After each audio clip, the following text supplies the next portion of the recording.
Magistrado del Tribunal Constitucional, profesor y especialista en Derecho Constitucional, José Luis Sardón de Taboada.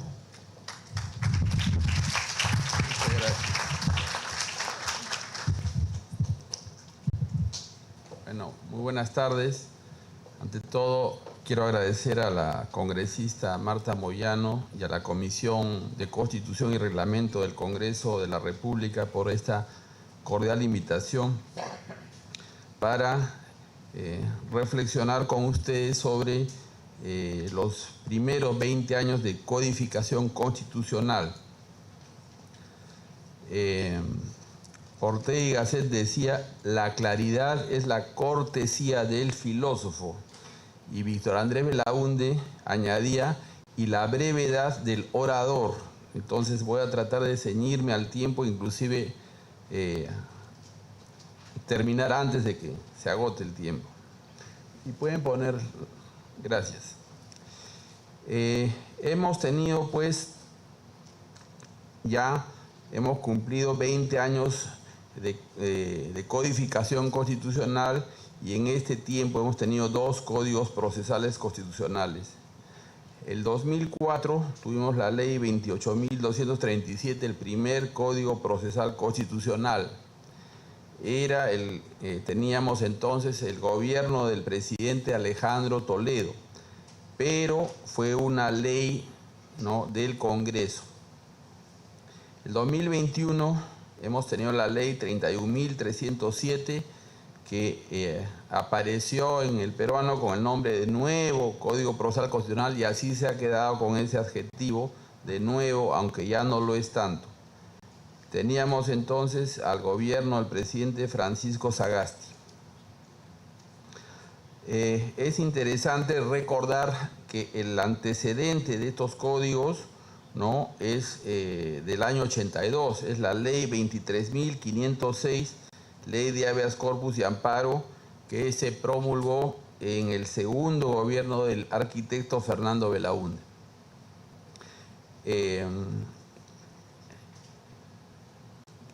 ¿Qué ha ocurrido en todo ese tiempo? Yo creo que puedo comentar al margen con certeza, ¿no?, que lo que hemos visto en el Perú y acaso en el mundo, pero especialmente en el Perú, es un proceso que se le podría llamar de constitucionalización del derecho. Es decir, que ya no hay tanto derecho laboral, sino derecho laboral constitucional. Ya no hay derecho tributario, sino derecho tributario constitucional, etcétera. Todo el derecho constitucional ha invadido todas las ramas del derecho. Eso es lo que ha ocurrido. Pero eso ha ocurrido, creo yo, no solo ni principalmente por los códigos, sino acaso por los sistemas de nombramiento de los tribunales constitucionales, el rol que ha tomado la justicia constitucional en todas partes del mundo. Vamos a hablar un poquito más sobre eso más adelante. La siguiente, por favor. Creo que siempre es útil, ¿no?, no para tomarlo a pie juntillas, pero para tenerlo como referencia, revisar indicadores que se pueden tener en las ciencias sociales, ¿no?, en economía, en ciencia política, respecto de los fenómenos, ¿no?, que tratan, que están vinculados a las normas jurídicas. En el caso del Código Procesal Constitucional, acá el fenómeno relevante, digamos, es el Estado de Derecho. Desde los años 80 del siglo pasado, existen indicadores, ¿no?, esfuerzos por medir el Estado de Derecho en el mundo, ¿no? Hasta donde yo conozco, los primeros intentos de ello los hizo una ONG en Virginia, en la parte del sur de Washington, de la ciudad de Washington, que se llamaba Freedom House. Ellos empezaron a hacer mediciones del Estado de Derecho. Y luego han habido muchos otros empeños, ¿no?, incluyendo del Banco Mundial. Pero creo que hoy día el índice más utilizado del Estado de Derecho es el Rule of Law Index, ¿no?, que se elabora en Nueva York me parece que se llama el proyecto del Estado de Derecho, World Justice Project, el proyecto de la justicia, que es una ONG en Nueva York. Entonces, en la última edición del Rule of Law Index, esta que tengo allí, hay una página sobre el Perú, ¿no? Ahí el estudio cubre casi 160 países, no todos los países que hay en el mundo, pero casi 160. Y es interesante revisar qué dice sobre el Perú. Lo que es más importante es que nosotros estamos con una nota desaprobatoria. En una escala vigesimal, el Perú tiene 10. Inclusive un poquito menos, tiene 0.98, ¿no? Pero redondeando, digamos, tenemos 10, está desaprobado el Perú. En cuanto al ranking en la región, ¿no? Estamos en el grupo de abajo, estamos 28 sobre 41 países americanos, ¿no? Y en el ranking global estamos en el puesto 88 sobre 142 países que cubre el estudio. O sea que definitivamente esa es una debilidad del Perú. Hay que ser muy conscientes, ¿no? de que en el Perú no se tiene un Estado de Derecho bien asentado. Ahora bien, los componentes del índice son 9, pero dentro de esos 9 hay 3 que tienen que ver especialmente, yo diría, por un lado con la justicia constitucional y de otro lado con la justicia ordinaria. Y mejor queda el Perú en la justicia constitucional. En la justicia constitucional allí, ¿no? Tenemos una nota de 12 sobre 20, ¿ya? Que una calificación, pues, en una escala, diríamos, estándar, sería una nota aprobatoria. Una nota mediocre, pero finalmente aprobatoria. En cambio, en lo que se relaciona a la justicia ordinaria, estamos claramente desaprobados. La justicia civil, 0,8 sobre 20. Y la justicia penal, la peor, es 0,6 sobre 20. ¿No? O sea, lo más grave es la justicia penal, ¿no? Es un desastre en el Perú, para ser claros. ¿Ya? Entonces, mal que bien, la justicia constitucional en comparación con la justicia ordinaria está mejor llevada. Y yo creo que eso tiene que ver, bueno, con varios factores, ¿no? Y especialmente, me atrevo a decir, con el Tribunal Constitucional y lo que ha representado eso en el contexto de lo que ha sido el diseño de la Administración de Justicia en el Perú. Y yo creo aquí que la clave para entender esto, por lo menos para alguien de mi generación, lo tenemos muy claro, es la reforma judicial del año 69 que hizo Velasco, ¿no? El 24 de diciembre, ¿no? Antes de Navidad del año 69. ¿Qué es lo que hizo? Se voló a toda la Corte Suprema. La Corte Suprema tenía 20 jueces, a los 20 los votó a su casa, ¿no? Y eran todos titulares. Y sustituyó el sistema que había de elección de los jueces, ¿no? Que era un sistema similar al de los Estados Unidos, donde el presidente de la República proponía y el Senado disponía, ¿ya? Sustituyó eso con el Consejo Nacional de Justicia. Por supuesto que lo hizo porque no había en ese momento, no había Congreso y no había tampoco presidente elegido, no había presidente constitucional. Velasco, él solito se había puesto en la presidencia. Entonces, él pretendió crear un organismo especializado, ¿no? Hay que combatir esa idea de la especialización, ¿ya? Eso es incompatible con una comprensión democrática del derecho, creo yo, ¿ya? Ese Consejo Nacional de la Justicia, por supuesto, estuvo copado por amigotes de Velasco, ¿no? Y empezaron a nombrar a jueces afines también al régimen, o sea, se politizó totalmente, ¿ya? Después, en la época de Morales, en el gobierno de Morales Bermúdez, el año 75, a los inicios del gobierno de Morales Bermúdez, fue sustituido por otro organismo especializado que se llamó la Comisión Permanente para la Reforma Judicial, ¿no? Y allí era solamente integrado por magistrados, pero eso tenía pues el problema de convertir a la magistratura en una cofradía cerrada, ¿ya? Lamentablemente, cuando el Perú vuelve a la democracia el año 79, sustituye a este organismo de Morales Bermúdez por el Consejo Nacional de la Magistratura, ¿ya? Que era apenas menos malo que el de Justicia de Velasco, porque sí le daba al Senado un rol para la elección de los jueces supremos, pero era mínimo el rol.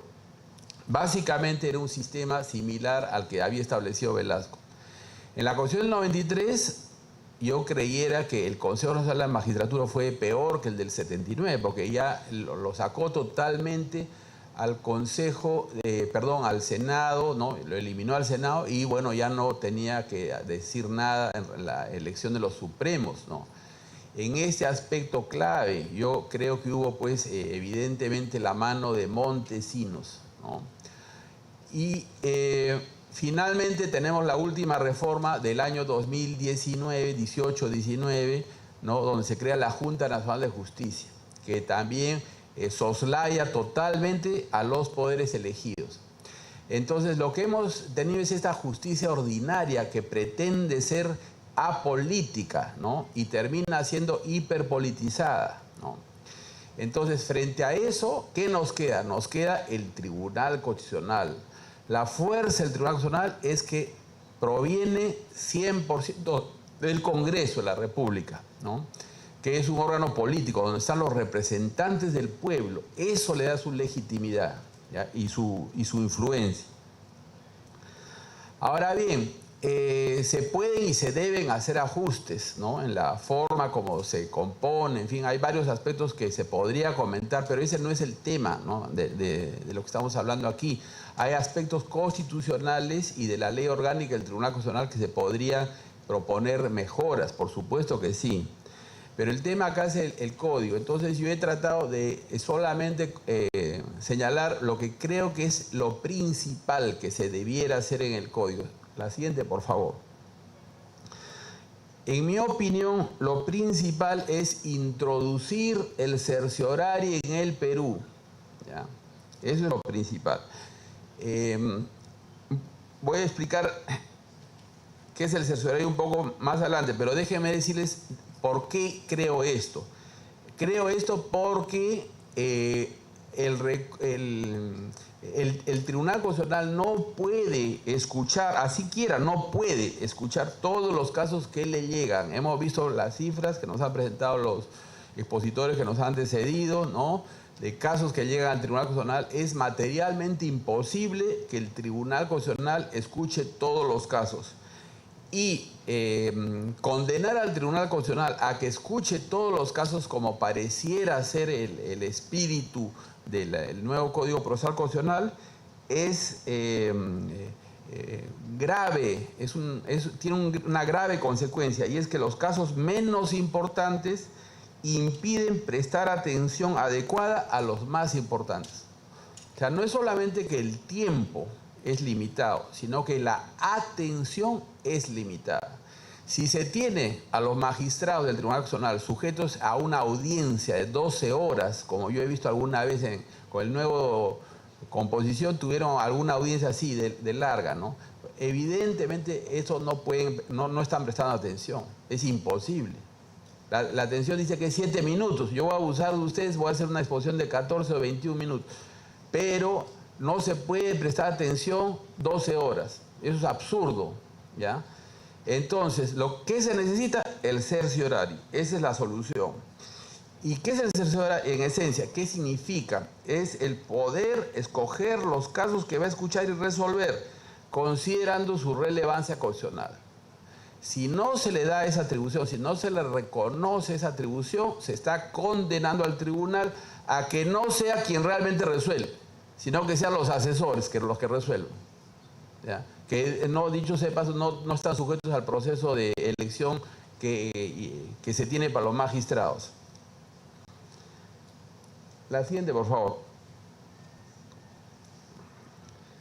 Quiero profundizar con ustedes qué es el cerciorario. Es, como pasa a veces en el derecho, es lo contrario de lo que parece. O sea, lo que se dice es lo contrario de lo que significa en la práctica.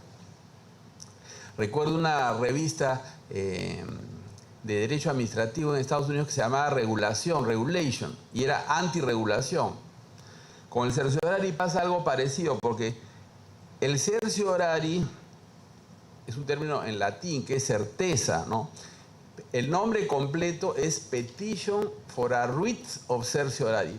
Petition es petición o pedido, ¿no? O solicitud se puede traducir. Writ es un término en inglés antiguo, es un arcaísmo, ¿ya? Que significa escrito. Es lo que en inglés moderno se dice writing, pero siguen diciéndole writ. Y certiorari es latín, que es, o sea, se puede traducir literalmente como un pedido de escrito de certeza, se puede traducir. De alguna manera equivale al recurso de agravio constitucional nuestro, porque es el escrito con el que se llega a la Corte Suprema. Eso es su sentido, diríamos, su significado denotativo, pero no es el significado connotativo, no se suele usar de esa manera, ¿ya?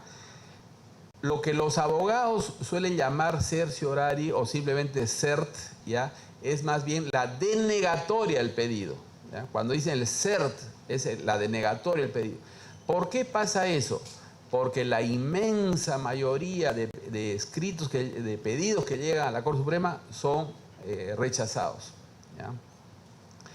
En términos generales hemos visto que aquí llegan 5.500 recursos de agravio constitucional, ¿ya? A la Corte Suprema de Estados Unidos llegan 10.000 en promedio anuales, ¿ya? ¿Y cuántos casos decide escuchar? La Corte Suprema escucha más o menos 60, 70 casos al año, ¿ya? En todos los demás casos manda una carta de 2 líneas que no la firman los magistrados, sino la firma el clerk, el secretario de la Corte. Y la carta dice lo siguiente, dice, la Corte vio hoy su caso y decidió no escucharlo, punto. No dan ninguna razón, ¿ya? Y se considera que si tú le quitas el poder a la Corte, estás destruyendo el Estado de Derecho en los Estados Unidos, ¿ya? Que por el diseño constitucional así debe proceder la Corte Suprema, ¿ya? Entonces, eso es lo que falta hacer acá en el Perú, ¿ya? La siguiente, por favor. ¿Por qué? ¿Cuál es la ventaja de esto? ¿Qué es lo que permite el certiorari? Eso que parece tan prepotente, tan abusivo, ¿qué permite? Bueno, ¿saben qué permite?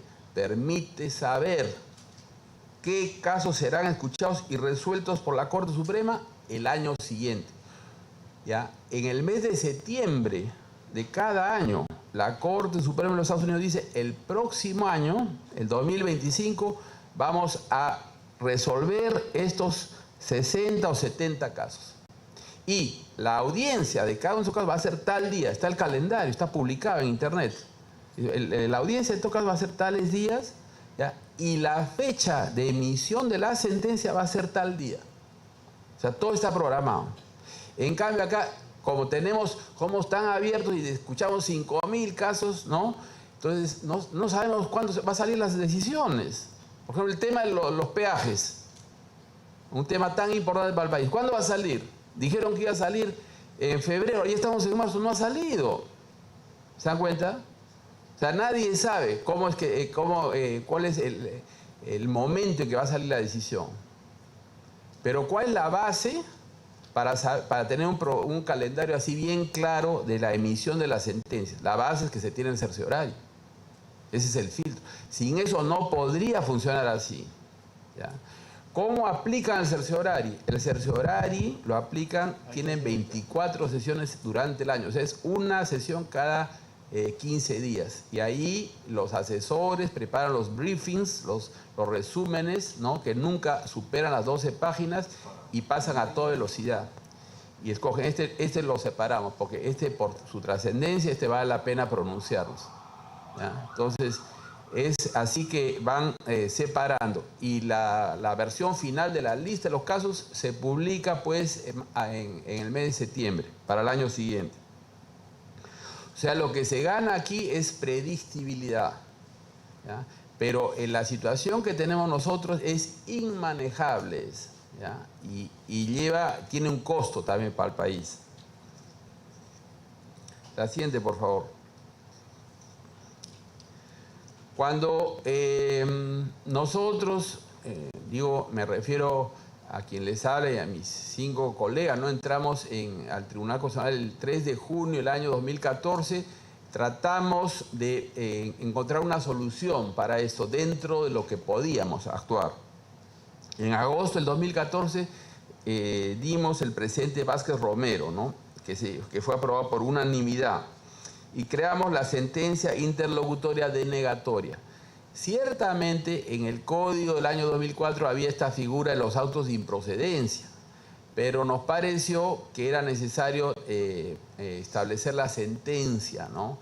Para dar la idea de que hasta ahí nomás llegaba el asunto y que no se podía ya impugnar esa decisión, ¿ya? No lo hicimos así de buenas a primeras, ¿no? Esto se tomó referentes de Estados Unidos. Me acuerdo que ese año felizmente estuvo aquí en Lima un grupo de profesores de la Universidad de Yale, incluyendo un profesor Robert Burt, ¿no? que tenía la silla Alexander Bickel. Bickel es el principal defensor del cerciorario en el siglo XX de Estados Unidos, ¿no? Que tiene un librito que se llama The Least Dangerous Branch of Government, la rama menos peligrosa del gobierno, sobre eso. También tomamos los referentes de España, la Argentina y Colombia. Entonces, con todo eso hicimos el presidente Vázquez Romero. La siguiente, por favor. En alguna oportunidad, ¿no? En el curso de los 8 años que estuve allí, ¿no? Tuvimos una discusión en el Pleno sobre la producción jurisdiccional. Y yo, con el acceso que tenía entonces a toda la información, pude hacer algunos cuadros que voy a compartir con ustedes ahora, ¿no? De la producción jurisdiccional de 3 años, del 15, 16 y 17, un poquito para ver qué efecto había tenido la sentencia interlocutoria. El total de resoluciones que se publicaron en esos 3 años fue 16.000. El promedio anual era 5.347. Ahora bien, quejas, aclaraciones, eran 1.200 más o menos, o sea, un promedio anual de 416, el 8%. Sentencias interlocutorias y autos de improcedencia eran 14.793, promedio anual de 4.931, 92%. La siguiente, por favor. Gracias. Ahora bien, ¿cómo funcionaba qué cosa era aquí? Les digo, las interlocutorias representaban el 82%, los autos de improcedencia 8% y las sentencias era el 10% nada más. O sea, era aproximadamente un promedio de 500 sentencias que emitía el Tribunal Constitucional. La siguiente, por favor. Bueno, eso ya era el sentido de las sentencias, ¿no?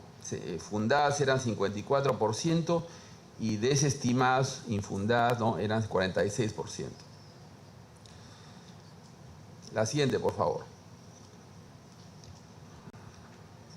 El nuevo Código Procesal Constitucional, en su artículo 24, en el párrafo segundo, dice: en el Tribunal Constitucional es obligatoria la vista de la causa en audiencia pública. Los abogados tienen derecho a informar oralmente si así lo solicitan. No se puede prohibir ni restringir este derecho en ninguna circunstancia bajo sanción de nulidad.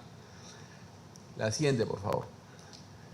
Nosotros, en el 9 de septiembre del año 2021, o sea, poco después de la promulgación del Código, tomamos el acuerdo, ¿no? Dijimos, vista la causa no es sinónimo de audiencia, no tiene vista la causa los casos declarados improcedentes por las salas.